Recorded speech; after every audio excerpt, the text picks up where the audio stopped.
This is the Good Neighbor Podcast, the place where local businesses and neighbors come together. Here's your host, Sophia Yvette. Welcome to the Good Neighbor Podcast. Are you in need of a hair salon? Well, one may be closer than you think. Today I have the pleasure of introducing your good neighbor, Grae Wilson Scott with the Favour Salon. Grae, how are you this morning? I am exceptionally awesome. How about yourself? Oh, I love that answer. Yeah, I am feeling great myself too. Now, we are excited to learn all about you and your business. Can you start off by telling our listeners just a little bit about your company? Well, I am known to the industry as Favour Salon. Again, my name is Grae. I'm a multicultural full-service salon located in Plano, Texas. And I actually have two locations. I'm also located in Duncanville. So I'm pretty spread in between the two locations. And it is exciting to offer services to all types of cultures, all type of hair textures, from 2 to 92. Wow. Now, I'm sure you have an exciting story when it comes to this, but how did you get started in this business? Well, it's interesting enough. I have an older sister, and she started me with assisting her with getting her hair together for dances, dates, things of that nature. She's 5 years older than I am. So she would call me in to help her curl the back of her head that she couldn't see, or to tease, or to cover holes that she couldn't see in her perfect hairstyle. So I took that and ran with it. She actually wore extensions in high school. And when she would ask me to come in and assist her, I was so curious as a child. I'm like, how do they do this? That's the first time I'd ever been introduced to sew-ins. And the 9-year-old or 9.5-year-old mind was, how did they sew the hair in without her having pain or scabs or things like that? So I was naturally curious about how they actually installed extensions. So I traveled with her to her salon appointment, and that opened up everything for me. I was so amazed at how the stylist used braiding and the threading to add extensions, and how she cut and curled. And I'm like, oh my goodness. Every doll, every Barbie, every Farrah Fawcett mannequin head that I could get my hands on, I was trying to do something similar or to recreate that hairstyle to those. So as I grew older, my high school offered a cosmetology program, and my mom was the stickler. If you can get a certification coming out of high school, get it. So I adventured and took the class. It was daunting at the time because it took up 3 classes my junior and senior year. So I had to be selective in classes and be on point and make sure my grades were great so I could keep everything together. But I did graduate at the top of my class with a cosmetology license, which opened the door right after high school. I didn't have to chase for a career. I had my eyes set what I wanted to do before I even graduated high school. So that has afforded me a very lovely lifestyle, from just styling hair to extensions, not just installing, but selling them, creating medical grade wigs and units, and personality pieces. So it's been a great ride and journey.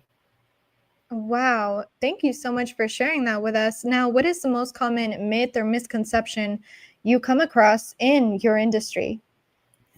Recently, it's been arriving to your appointment pre-shampooed. I have never in my life heard of such, but the last 10 to 15 clients, transparency moment, that I've had come into my salon have asked me prior to their appointment, do I need to be shampooed or do I need to wash my hair? And that makes me cringe because as professional stylists, we know we only wash clothes and cars. We shampoo hair.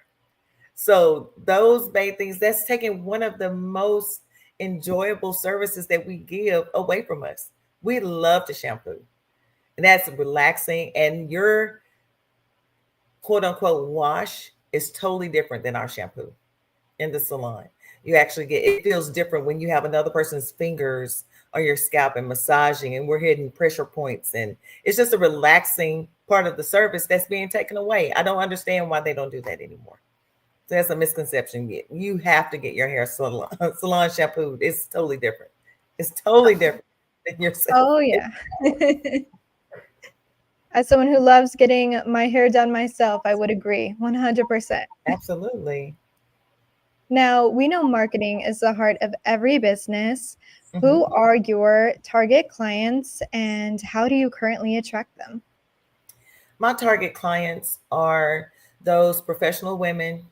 I am a retired educator myself, so I tend to gravitate toward those women and young ladies that are educators, corporate, but very stylish and savvy, if that makes sense. And my clientele ranges from 19 to 90. I have a 90-year-old client that is sassy as they come. She loves her pixies with her spikes and her tapered sides with her salt and pepper silver hair. It is amazing how a hairstyle can change a woman, and she just comes alive. She comes in one way, she gets her hair done, she finds that perfect cut and or that perfect style that just wakes her up. It is amazing. They turn around, they see themselves in the mirror a totally different way than they did when they arrived. It's a brush. I love it. So that's it. It doesn't matter the hair texture, the hair length, or whatever. Hair is hair in my book. How I came up, I'm one of those what they call them, old school stylists. So nothing in my 30 plus year career, there's nothing that I haven't seen or tried or come across that I can't handle. Color, cutting, shampooing, even the dark side, when they come in and they're experiencing hair loss, the alopecia that I'm seeing a lot of due to medications and births and breastfeeding, and how they come in thinking that they are experiencing the worst hair devastation that they've ever come across. And it's an easy fix. Something as simple as continuing to take your prenatal vitamins or not drinking a soda before you come in because it gets your pH off. So it's a lot of different things that we can do. It's interesting. I love it. I love it. Now, have you ever thought about having your own podcast? I have. And it's in the works, actually. I'm just trying to home in on exactly what I want to talk about because there's so many things I want to express, because this is not just a career for me. This is my ministry. So I know my talent was given to me by God. It's not just for me. And with each client that comes in, I don't necessarily go out to gather clients. I depend on God to send them, because he knows exactly what I need. He knows what they need. He knows what I have in me and what they have in them. And when they come and sit in my chair, it's almost climactic. When they come and sit, how the sparks fly and how the conversation goes. And you just never know. I've seen people that have experienced their spouses dying, and they come in and they feel so much better. It's God always gives me a word to give them, to encourage them and help them. Or someone that had experienced a miscarriage. And recently we've had a couple of clients to come in and they have had bouts with cancer. And I've had cancer twice. And they look at me and they don't understand how I look and move and perform the way I do. And I'm like, it's God. I have to give them my testimony and how I had thyroid cancer in 2012, and I had it for 7 years and they couldn't find it. They didn't understand what it was until it was removed, and it was kept in stage 0 the entire time. That It didn't grow and it didn't get into my lymph nodes, and I'm still able to talk. I'm still able to sing in my church choir, and I'm healthy. And then for uterine cancer to show up in 2021, excuse me, and how it was caught by my gynecologist before it even made it to my uterine wall. things like that, to keep people encouraged to know that there's something bigger than us that connects us all. And Oh, yeah. the state of the world, what it's in, we're more alike than we are different. So, and that's the part I love about whoever comes to sit in my chair, Black, white, Jewish, Indian, it doesn't matter. They all different creeds, color, style, whatever. They come and sit in the chair, and I try to connect with them on some level, and it becomes a relationship. And it's amazing to me. I'm so grateful that whoever comes to sit in my chair, how I'm trying to make them feel welcomed, that you have a listening ear, you have a shoulder.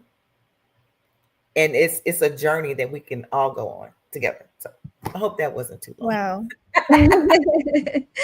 Well, that certainly sounds like a movement from God. Thank you for sharing that beautiful story with our listeners today. And where can our listeners go to learn more about the Favour Salon? Well, like I said before, I am located in Plano, Texas, at the corner of Alma and West Parker Road.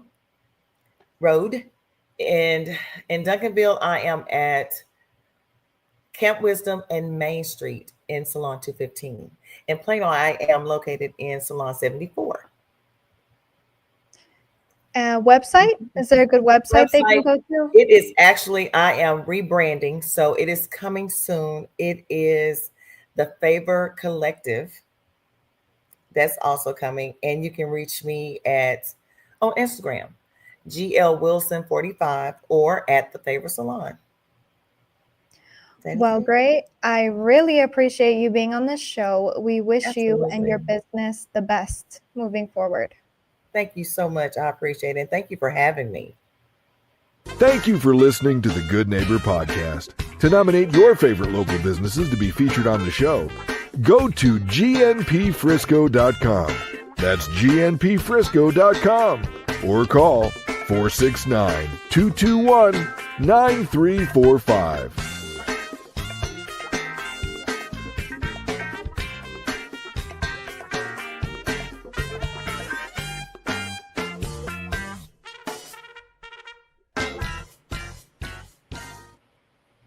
Wow, Grae, you did an amazing job. Let's go over and go next steps for you.